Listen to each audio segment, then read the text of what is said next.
Ladies and gentlemen, I take pride in introducing the greatest show on earth.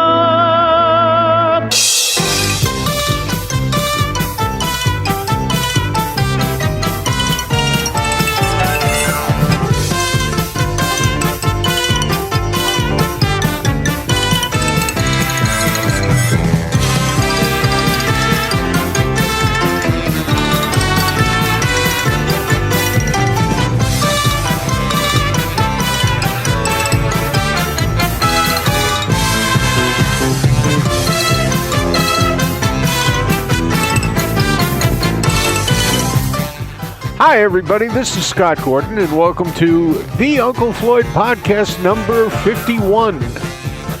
On Thursday, October 23rd, 2025, I got together with Uncle Floyd at his rehab facility room, and we sat down to do the podcast. Now, as a note, the week before, Floyd had developed a kidney stone. And on Saturday, they did a procedure to remove the kidney stone, so Floyd was still recovering from this when we did the podcast.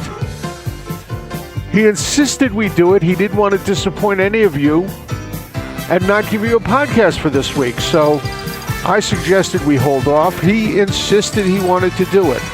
So at one point during the podcast, during the recording of the podcast, he decided that he was tired and he wanted to stop.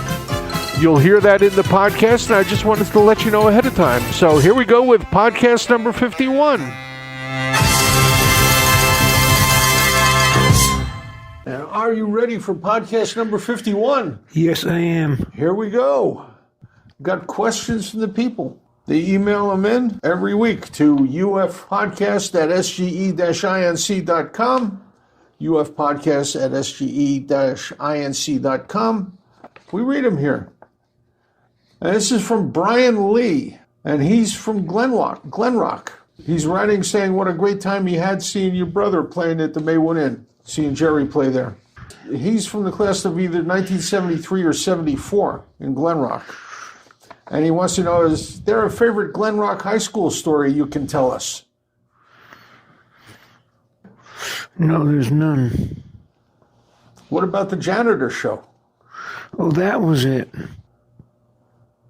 All right, we got a question from Sharon Zarrow. She wants to know, why are amusement parks dying out? You have any idea? The insurances. I would say that's the major reason is insurance. Insurance has gotten so expensive that it's like ridiculous to even try and open an amusement park anymore. Even the big corporations who have amusement parks are starting to close them down. And she also wants to know, what amusement parks did we play in for the Uncle Floyd Show? Playland. Playland Amusement Park. That was the one with the big shoe, right? Yep. We did autograph signing inside the big shoe and did a little bit of a show. But you've played in a lot of amusement parks, the main one being Gaslight Village. Storytown. How about Beaucraft Amusement Park? That's another one. I remember doing a show with you in Bertrand Island Amusement Park up by Lake Apacon. That's right. We were on the afternoon show. We did like 3 shows there one afternoon. One of the other acts was a guy in a lion suit who walked a tightrope above our heads. Carl Wallenda. Unbelievable. The Land of Make-Believe. That was in Hope, New Jersey, out on Route 80. We did an autograph signing there. I think it was in 1988. Wild West City. You worked a lot at Wild West City as Fresno Floyd. Piano player. Do you have any stories about the Cowboys up there? Who were the guys you worked with? Marco. It's Mike Stabile Jr.? Yes. You remember anybody else? Oh, so many, Scott. Don't put me on the spot. I got to put you in the spot. You're the only one here but me. Fairy Tale Forest. We did stuff at Fairy Tale Forest. And I think you did a show at Action Park, too. That's right. Here's from Susie Tannenbaum. In addition to Clark the Wonder Dog, can you name some pets and animals that appeared on the Uncle Floyd Show over the years? Nope. I can name a couple. Go ahead. Dusty, Elliot Shapiro's parrot. I forgot that one. Okay. And the first dog ever on the show was not Clark. Was not Clark. Was my wife Diane's dog, Woody. Came on as Mr. Brownsheen's reindeer. That was the first reindeer we did. Had sticks tied to his head. That was the first dog on the show. And then we had Richard Jost, who used to bring all sorts of Turtles animals. and things. He had brought on a kinkajou. He had Irish wolfhounds. And then there's the famous time he brought in 100 hermit crabs. And it was in the middle of summertime. And he poured the hermit crabs on the table. Yes. And we didn't know that the heat of the light would wake up the hermit crabs. And all of a sudden, all of them took off. They ran off the table onto the floor, ran all over the place, and we were trying to chase them. And when we gathered them up, we only found about 70 of the 100 he brought in. And it was the middle of August, and the only thing we could figure out is those hermit crabs got up in the carpeting that was the background attached to the wall in that studio. Mm-hmm. And the whole studio, until it got cold, smelled like badly cooked lobster for the rest of the summer. It had this stink to it from those hermit crabs. That was the old Channel 68 spooky house. Now we got a question from Professor Sal Promeggia. Wonderful man. He wanted to know, how did the Uncle Floyd cast come together? You tell that one. Oh, that's going to be a long one. Let's see if you have memories of this. Some of them I wasn't there for. Like Pat Cupo. How did you meet Pat Cupo? His grandmother knew my grandmother. And so he came down to the show one night? Yep. And stayed for a couple of months, or a couple of years, actually. He's out in Las Vegas now. I'm in touch with him. Al Cavallero, how did you meet him? In jail. Oh, you weren't in jail. That's where he was eventually, but how did you meet Al Cavallero? I don't remember, Scott. Didn't you have Mecca Magic as a sponsor at one time? Yes. I think he was a customer of Mecca Magic, and you must have met him in the store, and he came over. Yes. All right, you met me through Al Cavallero, we know that. Skip Rooney, how did you meet Skip? He sent a picture. He sent a picture in? Said he wanted to be on the show, and I liked the picture. He was something. He was one of the things I liked the best about the show. He kept me laughing, and we kept him laughing.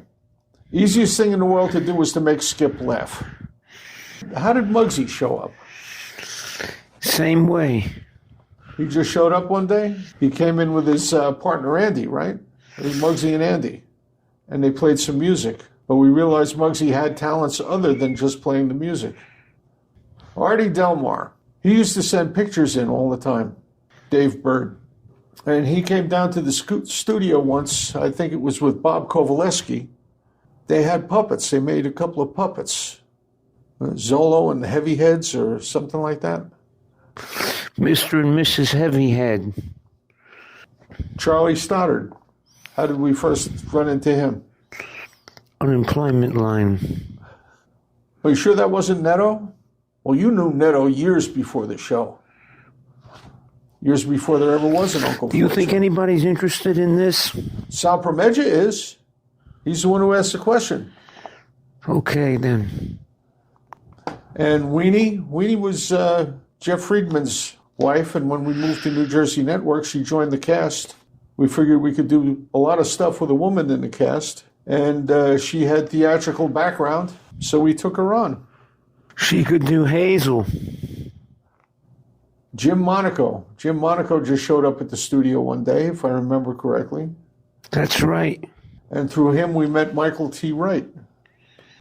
Scott, I don't feel like talking now. You don't want to do it anymore? I can't right now. Okay. All right. And that'll be it for this week's podcast. Number 51 is in the can. Would you like to say goodbye to the folks? Folks, thanks so much for your cards and get well cards, which were amazingly funny and great and sentimental. And we'll see you all next time here on the Uncle Floyd podcast. And don't forget, Tuesday night at 8, we have a date for This Was the Uncle Floyd Show.